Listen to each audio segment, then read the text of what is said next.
ಸ್ನೇಹಿತರೆ, ಚರಿತ್ರೆ ಮತ್ತೊಂದು ವಿಡಿಯೋಗೆ ನಿಮಗೆಲ್ಲ ಪ್ರೀತಿಯ ಸ್ವಾಗತ. ಪಾಕಿಸ್ತಾನ ಹಾಗೂ ಭಾರತದ ವಿರುದ್ಧದ ಯುದ್ಧ ನಿಲ್ಲಿಸಿದ್ದು ನಾನೇ. ಇರಾನ್ ಹಾಗೂ ಇಸ್ರೇಲ್ ನಡುವಿನ ಯುದ್ಧ ನಿಲ್ಲಿಸಿದ್ದು ಕೂಡ ನಾನೇ. ನನಗೆ ನೊಬೆಲ್ ಪ್ರಶಸ್ತಿ ಕೊಡಬೇಕು. ನಾನು ಕಲಿಯುಗದ ಶಾಂತಿದೂತ. ಇದು ತಲೆಕೆಟ್ಟ ಅಧ್ಯಕ್ಷ ಇತ್ತೀಚೆಗೆ ಆಡ್ತಾ ಇರುವ ಹುಚ್ಚಾಟಗಳು. ಹೀಗೆ ಬಿಟ್ಟರೆ ಟಾಮ್ ಅಂಡ್ ಜೆರಿ ನಡುವಿನ ಜಗಳ ನಿಲ್ಲಿಸಿದ್ದು ಕೂಡ ನಾನೇ ಅಂತ ಹೇಳಿಬಿಟ್ರು ಅಚ್ಚರಿ ಇಲ್ಲ. ನೊಬೆಲ್ ಪ್ರಶಸ್ತಿಗಾಗಿ ಇಷ್ಟೆಲ್ಲ ಮಾಡ್ತಾ ಇರುವ ಟ್ರಂಪ್ ಈಗ ರಷ್ಯಾ ವಿರುದ್ಧ ಯುದ್ಧ ಸಾರೋದಕ್ಕೆ ಪ್ಲಾನ್ ಮಾಡಿದ್ದಾರೆ ಅನ್ನುವ ಸುದ್ದಿ ಬಹಿರಂಗವಾಗಿದೆ. ಅದಕ್ಕೆ ಸಾಕ್ಷಿ ಅನ್ನುವ ಹಾಗೆ ರಷ್ಯಾದ ಬಳಿ 2 ನ್ಯೂಕ್ಲಿಯರ್ ಸಬ್ಮರೀನ್ಗಳನ್ನು ಡಿಪ್ಲಾಯ್ ಮಾಡಿದೆ ಅಮೆರಿಕ. ಇದ್ದಕ್ಕಿದ್ದ ಹಾಗೆ ಅಮೆರಿಕ ನ್ಯೂಕ್ಲಿಯರ್ ಸಬ್ಮರೀನ್ಗಳನ್ನು ರಷ್ಯಾದತ್ತ ತಂದು ನಿಲ್ಲಿಸಿದೆ.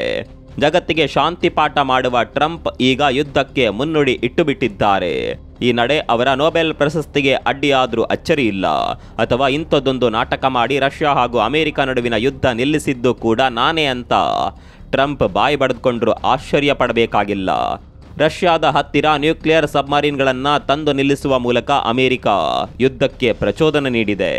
ಅಮೆರಿಕದ ಈ ನಿರ್ಧಾರ ಜಗತ್ತಿನಲ್ಲಿ 3ನೇ ಮಹಾಯುದ್ಧದ ಭೀತಿ ಹುಟ್ಟಿಸಿದೆ. ಜಗತ್ತಿನ 2 ಶಕ್ತಿಶಾಲಿ ದೇಶಗಳು ಕಚ್ಚಾಡೋದಕ್ಕೆ ಶುರು ಮಾಡಿಬಿಟ್ರೆ ಅಲ್ಲಿಗೆ 3ನೇ ವಿಶ್ವಯುದ್ಧಕ್ಕೆ ರಣಕಹಳೆ ಮೊಳಗಿದಂತೆಯೇ ಅರ್ಥ. ಇಲ್ಲಿ ಅಮೆರಿಕ ರಷ್ಯಾದ ವಿರುದ್ಧ ತೊಡೆತಟ್ಟಿರೋದು ಡೆಡ್ ಹ್ಯಾಂಡ್ಗೆ ಅನ್ನುವ ವಿಚಾರ ಬಹಿರಂಗವಾಗಿದೆ. ಅಷ್ಟಕ್ಕೂ ಏನಿದು ಡೆಡ್ ಹ್ಯಾಂಡ್? ಅಮೆರಿಕ ಇದ್ದಕ್ಕಿದ್ದ ಹಾಗೆ ರಷ್ಯಾ ವಿರುದ್ಧ ರೊಚ್ಚಿಗೆದ್ದಿದ್ದು ಯಾಕೆ? ನ್ಯೂಕ್ಲಿಯರ್ ಸಬ್ಮರೀನ್ಗಳನ್ನು ನಿಯೋಜನೆ ಮಾಡಿರೋದು ಯಾಕೆ? ಎಲ್ಲವನ್ನ ಡೀಟೇಲ್ ಆಗಿ ತೋರಿಸ್ತೀವಿ ನೋಡಿ.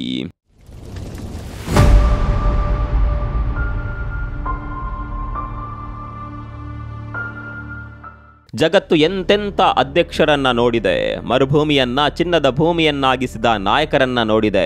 ಚಿನ್ನದ ಭೂಮಿಯನ್ನ ಬರಡು ಭೂಮಿಯನ್ನಾಗಿಸಿದ ನಾಯಕರನ್ನ ಕೂಡ ನೋಡಿದೆ. ಇದೆಲ್ಲದರ ಜೊತೆಗೆ ಹುಚ್ಚು ಅಧ್ಯಕ್ಷರನ್ನ ಕೂಡ ನೋಡಿದೆ. ಅದರಲ್ಲೂ ಉತ್ತರ ಕೊರಿಯಾದ ಅಧ್ಯಕ್ಷ ಕಿಮ್ ಹುಚ್ಚು ದೊರೆ ಅಂತಾನೆ ಫೇಮಸ್. ಆತ ಯಾವಾಗ ಏನ್ ಮಾಡ್ತಾನೆ ಅನ್ನೋದನ್ನ ಹೇಳೋದಕ್ಕೆ ಸಾಧ್ಯವಿಲ್ಲ. ಈಗ ಕಿಮ್ಗಿಂತಲೂ ತಲೆ ಕೆಟ್ಟ ಅಧ್ಯಕ್ಷನೊಬ್ಬ ಹುಟ್ಕೊಂಡಿದ್ದಾನೆ. ಆತ ಬೇರ್ಯಾರೂ ಅಲ್ಲ, ಟ್ರಂಪ್, ಡೊನಾಲ್ಡ್ ಟ್ರಂಪ್. ಯಾಕೆ ಇವರನ್ನ ಅರೆಹುಚ್ಚ ಅಂತ ಕರಿತೀವಿ ಅಂತ ಕೇಳಿದರೆ ನಿಮಗೆಲ್ಲ ಗೊತ್ತಿರುವ ಹಾಗೆ ಭಾರತ ಹಾಗೂ ಪಾಕಿಸ್ತಾನ ನಡುವಿನ ಯುದ್ಧ ನಿಲ್ಲಿಸಿದ್ದು ನಾನೇ ಅಂತ ಟ್ರಂಪ್ 30ಕ್ಕಿಂತಲೂ ಹೆಚ್ಚು ಬಾರಿ ಹೇಳಿಯಾಗಿದೆ. ಇದೇ ಟ್ರಂಪ್ ಇರಾನ್ನ ಮೇಲೆ B2 ಬಾಂಬರ್ ಬಳಸಿ ಬಾಂಬ್ ಹಾಕಿದ್ದನ್ನ ಜಗತ್ತು ನೋಡಿದೆ. ಹೀಗೆ ಒಂದು ಕಡೆಯಲ್ಲಿ ಶಾಂತಿ ಪಾಠ ಮಾಡುವ ಟ್ರಂಪ್ ಜಗತ್ನಲ್ಲಿ ಆಗ್ತಾ ಇರುವ ಎಲ್ಲ ಯುದ್ಧಗಳನ್ನ ನಾನೇ ನಿಲ್ಲಿಸಿರೋದು ಅಂತ ಬಿಲ್ಡಪ್ ಕೊಡುವ ಟ್ರಂಪ್ ಈಗ ರಷ್ಯಾ ವಿರುದ್ಧ ಯುದ್ಧ ಸಾರೋದಕ್ಕೆ ಪ್ಲಾನ್ ಮಾಡಿದ್ದಾರೆ. ಇದಕ್ಕೆ ನಾವು ಹುಚ್ಚು ಅಂತ ಕರೆಯೋದು. ಇದೆಲ್ಲ ಸರಿ. ಅಮೆರಿಕ ಯಾಕೆ ಇಂಥದ್ದೊಂದು ಪ್ರಯತ್ನ ಮಾಡ್ತಾ ಇದೆ ಅಂತ ಕೇಳಿದ್ರೆ ಉತ್ತರ ಉಕ್ರೇನ್ ರಷ್ಯಾ ನಡುವಿನ ಯುದ್ಧ.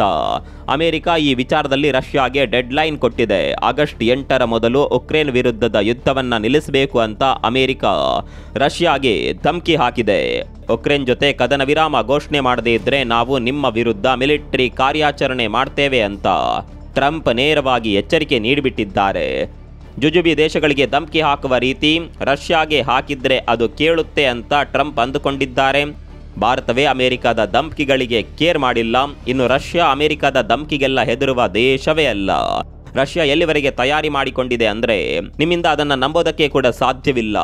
ಒಂದು ವೇಳೆ ಅಮೆರಿಕ ರಷ್ಯಾದ ಮೇಲೆ ದಾಳಿ ಮಾಡ್ತು ಅಂತ ಅಂದುಕೊಳ್ಳಿ, ಅಮೆರಿಕ ಅಧ್ಯಕ್ಷ ಪುಟಿನ್ರ ಪ್ರಾಣವನ್ನ ಕೂಡ ತೆಗೀತು ಅಂತ ಅಂದುಕೊಳ್ಳಿ, ಆಗ ಅಮೆರಿಕ ಅನ್ನುವ ದೇಶವೇ ಭೂಪಟದಲ್ಲಿ ಇರೋದಿಲ್ಲ. ಅದಕ್ಕೆ ಕಾರಣ ಡೆಡ್ ಹ್ಯಾಂಡ್. ಈ ಡೆಡ್ ಹ್ಯಾಂಡ್ನ ಕಥೆಯೇ ತುಂಬಾ ರೋಚಕವಾಗಿದೆ. ಡೆಡ್ ಹ್ಯಾಂಡ್ ಅಂದ್ರೆ ಏನ್ ಗೊತ್ತಾ? ಇದು ರಷ್ಯಾದ ಆಟೋಮೆಟಿಕ್ ನ್ಯೂಕ್ಲಿಯರ್ ಸಿಸ್ಟಮ್. ಈ ಆಟೋಮೆಟಿಕ್ ನ್ಯೂಕ್ಲಿಯರ್ ಸಿಸ್ಟಮ್ ಹೇಗೆ ವರ್ಕ್ ಆಗುತ್ತೆ ಅಂದ್ರೆ ನೇರವಾಗಿ ಅಮೆರಿಕದ ಮೇಲೆ ದಾಳಿ ಆಗುತ್ತೆ. ಅಮೆರಿಕ ಇಡೀ ರಷ್ಯಾವನ್ನೇ ಧೂಳಿಪಟ ಮಾಡಿದ್ರು ಈ ಡೆಡ್ ಹ್ಯಾಂಡ್ ನಿಂದ ಬಚಾವ್ ಆಗೋದಕ್ಕೆ ಸಾಧ್ಯವೇ ಇಲ್ಲ. ಈ ಆಟೋಮೆಟಿಕ್ ಸಿಸ್ಟಮ್ನಿಂದ ಅಮೆರಿಕದ ಮೇಲೆ ನ್ಯೂಕ್ಲಿಯರ್ ಮಿಸೈಲ್ ಫೈರ್ ಆಗುತ್ತೆ. ಇದನ್ನೇ ಡೆಡ್ ಹ್ಯಾಂಡ್ ಅಂತ ಕರೆಯೋದು. ಈ ಡೆಡ್ ಹ್ಯಾಂಡ್ ಅನ್ನ ರಷ್ಯಾ ಪೆರಿಮೀಟರ್ ಸಿಸ್ಟಮ್ ಅಂತ ಕರೆಯುತ್ತೆ. ಅಮೆರಿಕದಂತಹ ದೇಶಗಳು ಇದನ್ನ ಡೆಡ್ ಹ್ಯಾಂಡ್ ಅಂತ ಕರಿತಾವೆ. ಅಂದಹಾಗೆ ಇದನ್ನ ರಷ್ಯಾ ಶೀತಲ ಸಮರದ ಟೈಮ್ನಲ್ಲಿ ರೆಡಿ ಮಾಡಿತ್ತು. ರಷ್ಯಾದ ನಾಯಕರನ್ನೆಲ್ಲ ವಿರೋಧಿಗಳು ಮುಗಿಸಿಬಿಟ್ರೆ ಆಗ್ಲೂ ರಷ್ಯಾದ ಪರವಾಗಿ ಯುದ್ಧ ಮಾಡುವ ಯೋಧ ಇದು. ರಷ್ಯಾ ಇನ್ನೇನು ಸೋತೆ ಬಿಡ್ತು ಅನ್ನುವ ಸಂದರ್ಭದಲ್ಲಿ ರಷ್ಯಾದಿಂದ ಶತ್ರು ರಾಷ್ಟ್ರಗಳಿಗೆ ನ್ಯೂಕ್ಲಿಯರ್ ಮಿಸೈಲ್ಗಳು ಸಿಡಿದು ಬಿಡ್ತಾವೆ. ಈ ಮಿಸೈಲ್ಗಳನ್ನು ತಡೆಯೋದಕ್ಕೆ ಯಾವ ಟೆಕ್ನಾಲಜಿಯಿಂದಲೂ ಕೂಡ ಸಾಧ್ಯವಿಲ್ಲ. ಪರ್ಟಿಕ್ಯುಲರ್ ಆಗಿ ಈ ಡೆಡ್ ಹ್ಯಾಂಡ್ ಅನ್ನ ಅಮೆರಿಕದ ವಿರುದ್ಧ ಡಿಸೈನ್ ಮಾಡಲಾಗಿದೆ. ರಷ್ಯಾ ಇದೇ ಡೆಡ್ ಹ್ಯಾಂಡ್ ಬಗ್ಗೆ ಅಮೆರಿಕಾಗೆ ಎಚ್ಚರಿಕೆ ಕೊಟ್ಟಿತ್ತು. ನೀವು ಒಂದು ವೇಳೆ ನಮ್ಮ ಮೇಲೆ ದಾಳಿ ಮಾಡುವ ಪ್ರಯತ್ನ ಮಾಡಿದ್ರೆ ನಮ್ಮ ಡೆಡ್ ಹ್ಯಾಂಡ್ ಆಕ್ಟಿವೇಟ್ ಆಗುತ್ತೆ ಅಂತ ರಷ್ಯಾ ಹೇಳಿತ್ತು. ರಷ್ಯಾದ ಈ ಎಚ್ಚರಿಕೆಯೇ ಟ್ರಂಪ್ ಪಿತ್ತ ನೆತ್ತಿಗೇರಿಸಿದ್ದು. ರಷ್ಯಾ ಇಂಥದೊಂದು ಎಚ್ಚರಿಕೆ ನೀಡ್ತಾ ಇದ್ದಂತೆ ಟ್ರಂಪ್ ನ್ಯೂಕ್ಲಿಯರ್ ಸಬ್ಮರೀನ್ಗಳನ್ನು ರಷ್ಯಾದತ್ತ ಸಾಗುವಂತೆ ಆದೇಶ ಮಾಡಿದ್ದಾರೆ ಎನ್ನಲಾಗ್ತಾ ಇದೆ.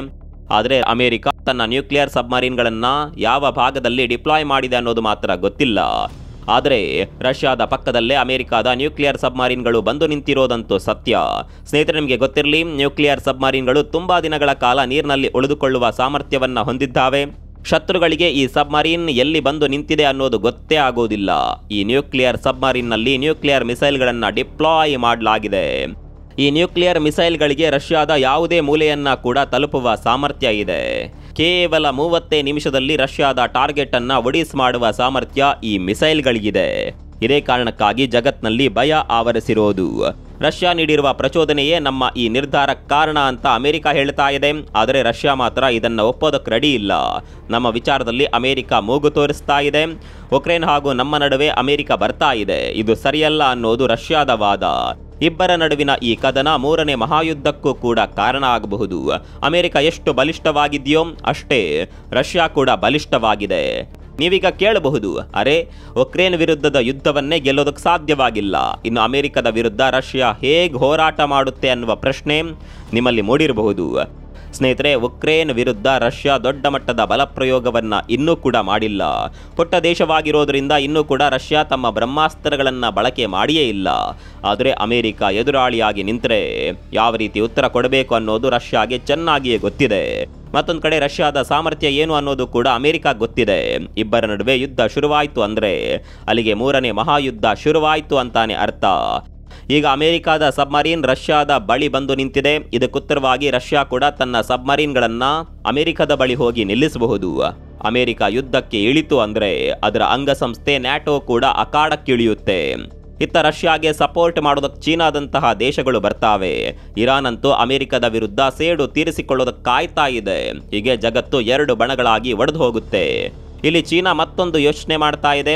ಒಂದು ವೇಳೆ ಅಮೆರಿಕ ರಷ್ಯಾದ ಮೇಲೆ ದಾಳಿ ಮಾಡಿದರೆ ನಾವು ತೈವಾನನ್ನು ಸುಲಭವಾಗಿಯೇ ವಶಪಡಿಸಿಕೊಳ್ಳಬಹುದು ಅನ್ನೋದು ಚೀನಾದ ಪ್ಲಾನ್.